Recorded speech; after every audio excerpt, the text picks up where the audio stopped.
Jen Cleary is a multidisciplinary artist and producer, working in established and non-traditional spaces all over the world. She has called Philadelphia her home base since 2007. Having grown up in New York City to a Cuban mother and an Irish American father, Jen has always been immersed in the plurality of the urban American spirits. Her work centers the stories of displacement due to gentrification, mental health, and issues facing immigrants entering the United States. A majority of Jen's work has been in the theater. She worked with performance artist Christina Wong for over 12 years and has designed spoken word artists for spoken word artist Ursula Rucker, comedian and actor D-Lo, composer and media artist Pamela Z, and the puppeteers of the Sandglass Theater. Jen was an associate producer for Common Space on WHYY. She held this position while being at First Person Arts, where she honed her talents in storytelling for all. She worked as a production manager for the Clip Collective and is on the advisory board for the fierce multicultural collective of Power Street Theater, and on the governing board for the innovative and resourceful Philadelphia Scenic Works. So Jen knows a lot and does a lot, and she's a wonderful person. Welcome, Jen. Thank you. Thank you, everybody. Let's see, I'm going to share my screen. It's just going to be my background right now, but here we go. I'm nervous, so I might go a little fast, and I don't want to. But hi, I'm Jen. As Lori said, this is the beginning of a series that I've been working on for a couple years now. I'm tentatively calling it Discards. I'm wanting to know if this feels disjointed. Is there any part of it that you want me to expand? Anything I should contract? Anything that I should get rid of? So those are the questions I would like answered at the end.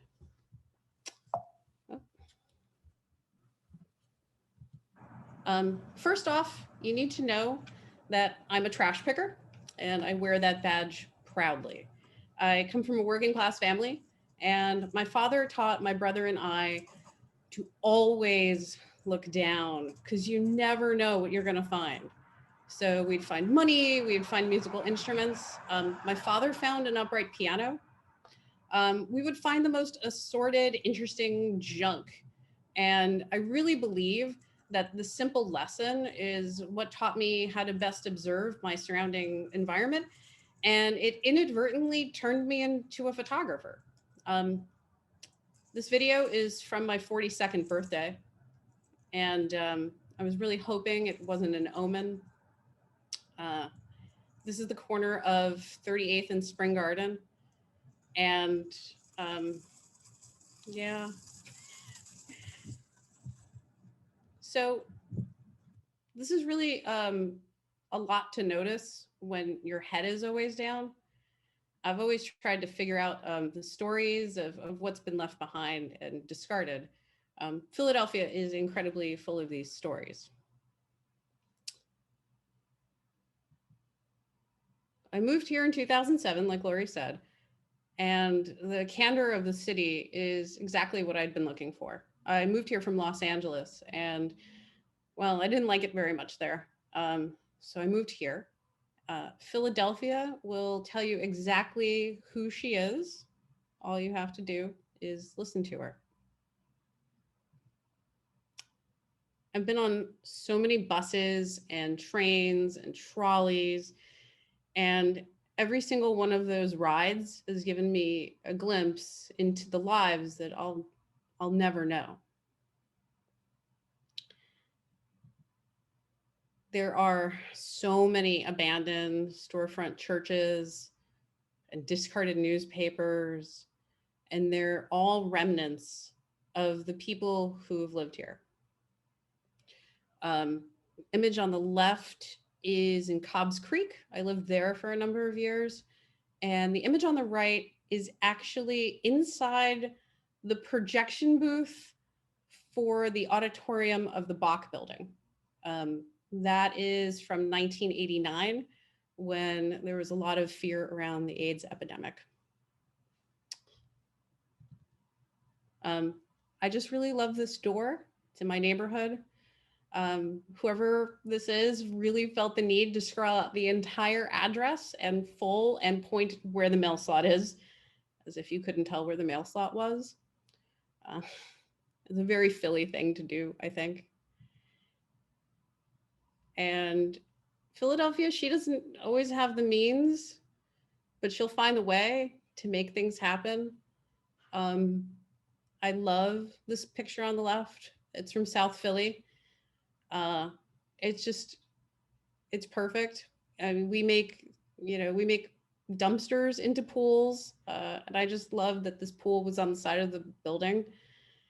The Plan B feels very Philly to me too. It's out with the trash.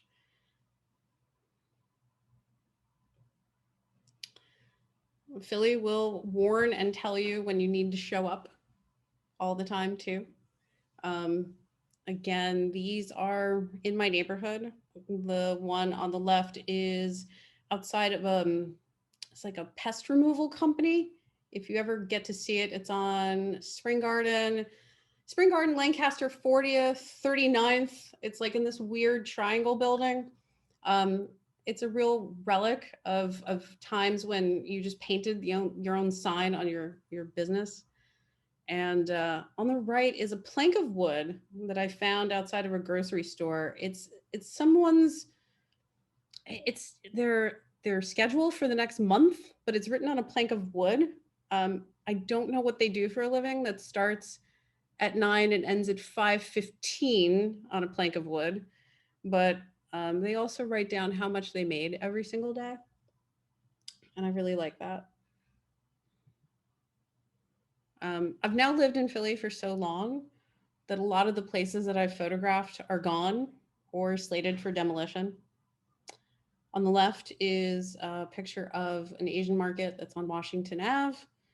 It's now gone, I think, at this rate. And on the right, the Painted Bride, which I worked at for a number of years. And that's in some weird demolition limbo. I feel like that might be saved now. So this is the last night at the balcony of the Troc. The Troc, of course, is now gone too. I went to just say goodbye to the Troc and to the building. And the immigrant businesses in my neighborhood are being replaced one by one. The flavor of the neighborhoods are just vanishing. This used to be a falafel hookah place. It's now gone. It's going to be condos very soon. That's over on Pelton and 32nd, I think. And even the supermarkets. I used to go to this supermarket all the time in Chinatown. It was shuttered even before the start of the pandemic. It was this underground Chinese market. And these are some pictures from Chinatown. I do have the translation for what's on the newspaper if anyone's interested in seeing that. But I watch my own neighborhood of Pelton or Mantua, depending on who you're talking to, just never get cleaned up. So there's a bit of environmental racism going on until it's time to sell the building, and then magically things just get cleaned overnight. And I'm starting to feel a lot like this woman on the left who was just squinting divisively at new construction. Its lack of ornate flourishes and it's just its slick sheen color. Um, but then this is your little moment of zen. It's the Schuylkill. Um, Sometimes I look over the Spring Garden Bridge and I look down when I get to walk through and just kind of imagine what the Schuylkill has seen and yet not seen because technically it's all new water passing through. Um, all right, so the next couple of photos, I'm going to tell you that I got into a bit of trouble for taking them. They're located in a building downtown. That's all I can tell you because it's a government owned building and the whole floor was being used for trash storage.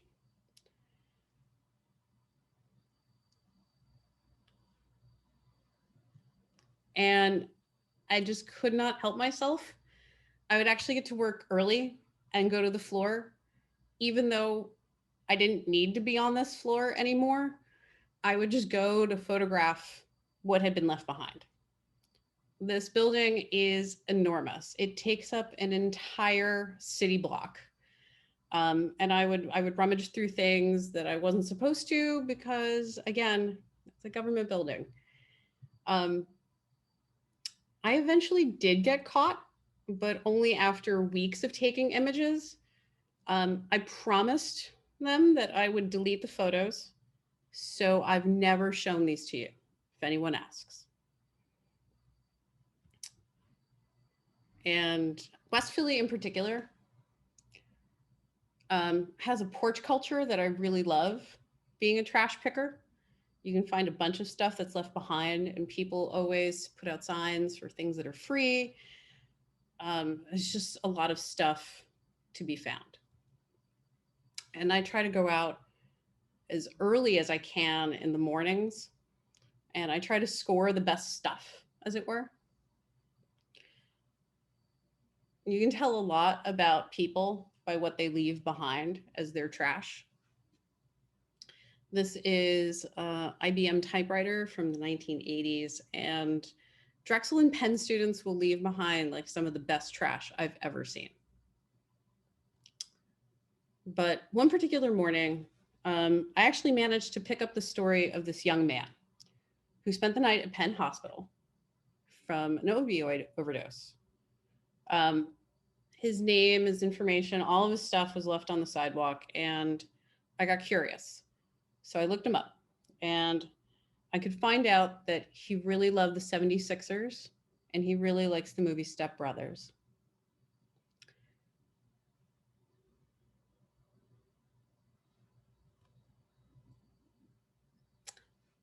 And I like to believe that the universe leaves messages for us when we need them the most. So here's to making 2021 indeed destroy. And with that, you can find me here, jencleary.com, and on Instagram at jencleary. Thank you. Thank you, Jen. That was really great. We may need to go back to some images, but I'm happy to, like, if people have feedback for Jen. Yes, please. But can I just go first? So I'm really moved by, I can see Ginny laughing. I'm really moved by, I think I've really enjoyed seeing your work, and I think it's really strong. I really love the printed materials that you found. That has a special resonance. And the dark, and somehow it relates to some of the darker spaces. So there's like the Schuylkill space and then the printed material. I feel like that's really something special about what you've got going. And that's it. Anybody else? I think unmute yourself or raise your hand if we get too many people. David. Yeah, first of all, I want to say that we're neighbors. I Mhm. live in the same area and I recognize every picture right away. And like you said, the gentrification and how Drexel University is building all these Yep. nondescript brick blocks and knocking down the old Victorian architecture. Mhm. The images you made I found quite compelling. The work you did at the government building, I can't draw the name of the artist who did something similar. I believe in the 70s or 80s, I'm not sure, but they did a series of offices that had been left to ruin. Oh, cool. Yeah. So I'm not sure. If it comes to me during the talk, I'll put it in the chat, or I'll actually jump off and look it up. And if I can find it, I'll pass it on to you. Awesome. But Thank you. the area that we live in, it's very visual. Mm-hmm. I don't know if you walk up on Lancaster Avenue between 41st and 40th, Mm-hmm. all the stores, and then you have the conflict between the Drexel students, the Drexel cops, and everybody. It's just an interesting area in transition. So enjoyed the images. Yeah, there was a ton of photos I actually took of the Love apartment, but they're calling it, what are they calling it now? The Grant apartment building, but it used to be the Love Apartments. Do you know about this, David? On 40th and just like south of Spring Garden. And I believe it used to be, it was like a religious community that lived in there too. Yeah.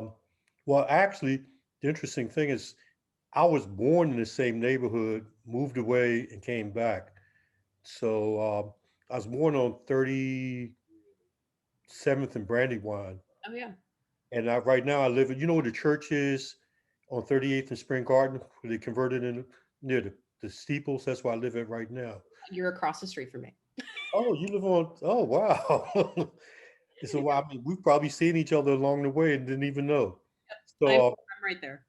yeah, but you know where what's that Texas Wiener is right on the corner of 30th. Yeah, the Mhm. building they put up right next to it. Yep.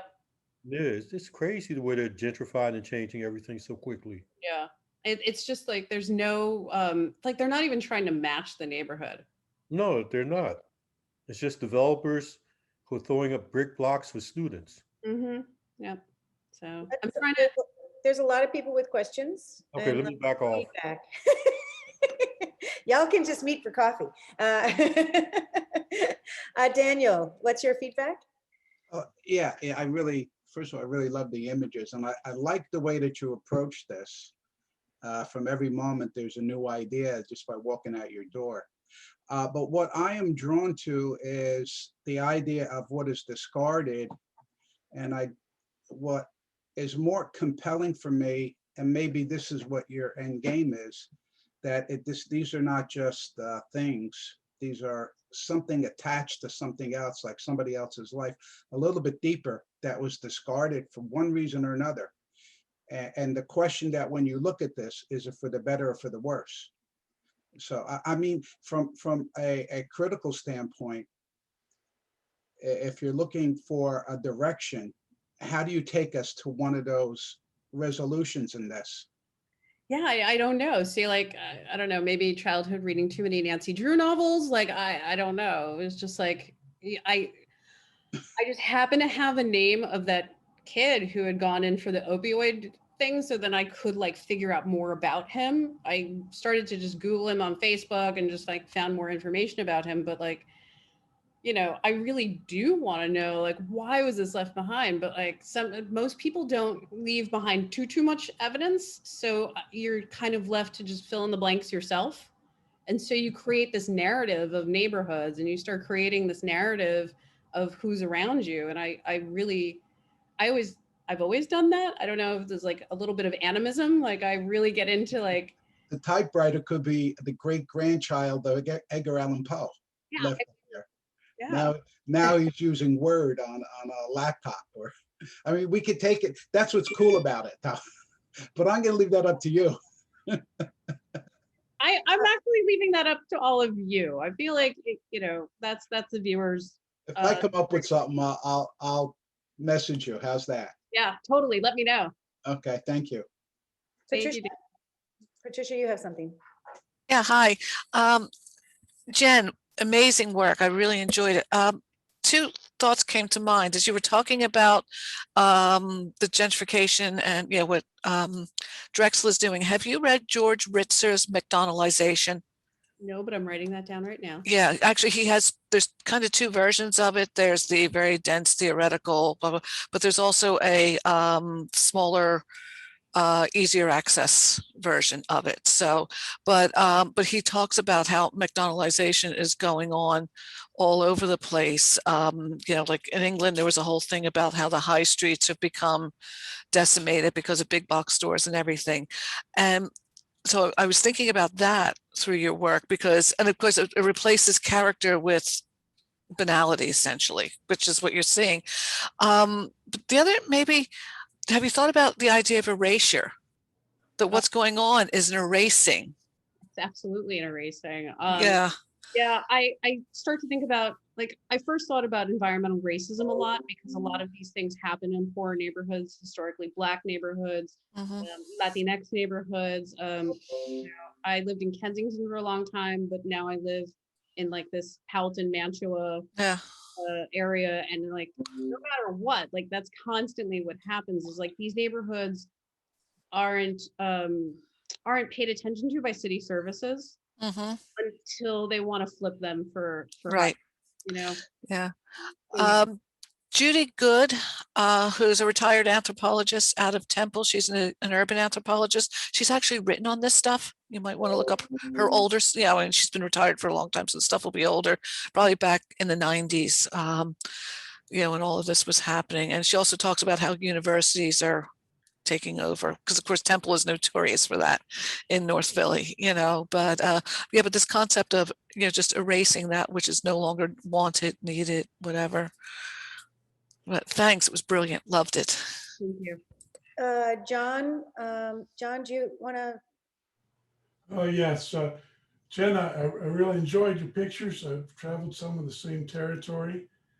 Uh, I'm a little bit of a troublemaker, so I want to strongly encourage you to take more pictures in forbidden places. Uh, Yeah, that's You can make a whole separate project of forbidden places. I've been busted a couple times. One time required to erase my photos by federal agents right on the scene. Of course, as soon as I got home, I restored them in their prized possessions. So it just adds another dimension to your work if you were risking handcuffs to go there. So please think about sticking in more places. There's plenty of them in Philadelphia. I called this down. This was originally 200 photos, and I called it all the way down to this. There's a lot of stuff. I do go into places I'm not supposed to on a regular basis. I find that being a tiny little lady helps a lot when I do get caught. So yeah, John, no worries. I break in plenty. Great. One thing does anybody else have something to say? Juno. Hey, Juno. Hey, good morning. Yeah, just I thought nothing needed to be cut in answer to your original question. And I really love, I live in this neighborhood as well. I'm on 40th and Fairmount, just north of Lancaster. And so many things were that I recognize, but I love how you made Philly your narrative built around Philly as a person, as someone who speaks. And so therefore, the next logical step is that this is a portrait of Philly, right? So, and I loved that. And each image was really strong. And, there's a lot of people who take street photos or photos of whatever. And, your eye is really wonderful. And it really made me hone in on what it was. And just the stories you tell around it are so important and make the pictures come alive even more, so I thought it was really good, really just really good stuff. And I love how, it's knowing that you had that many images to cull down from was even made it more impactful, so beautiful stuff. And it's almost part journalism and part portraiture, so yeah. Yay. Thank you, Juno. I have a question. Do you envision this as prints, or how do you envision this to be put into the world? So, I've been playing around the idea of prints, and to be very honest with all of you, these are all taken on my cell phone. Okay. So they don't make giant prints. So what I have been playing around with, and now that Photoshop actually just came up with that super resizer, which is really cool if you haven't played with that yet. Yeah, Gino, I know. I thought about a chapbook too, right? Like they make really after 8x8, they kind of get lost a little bit. Super resizer actually is starting to make them bigger, which I love. But I've always actually kind of envisioned them as being on LED, like a flat screen TV, almost in a way where I can have the space illuminated by the light of the TV, because we see a lot here on the phone. So I don't envision them as prints, although some of them have become prints for test purposes. But yeah, I don't know, like small LEDs.